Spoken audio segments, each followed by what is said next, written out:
Hello guys, ay dito tayo magdaan guys kasi kita nyo guys ang kaputikan guys. Hmm. Daan pa mo, daanan.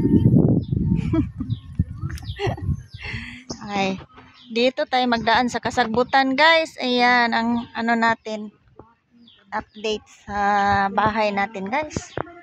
Oh. Hanap tayo ng paraan guys na hindi tayo maputik kaagad.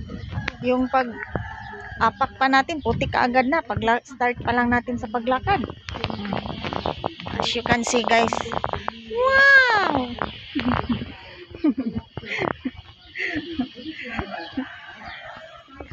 Feels good. Ayun, yan lang ang update natin guys. Maglakad ako going out tayo for today's video guys. Yun lang, maraming salamat.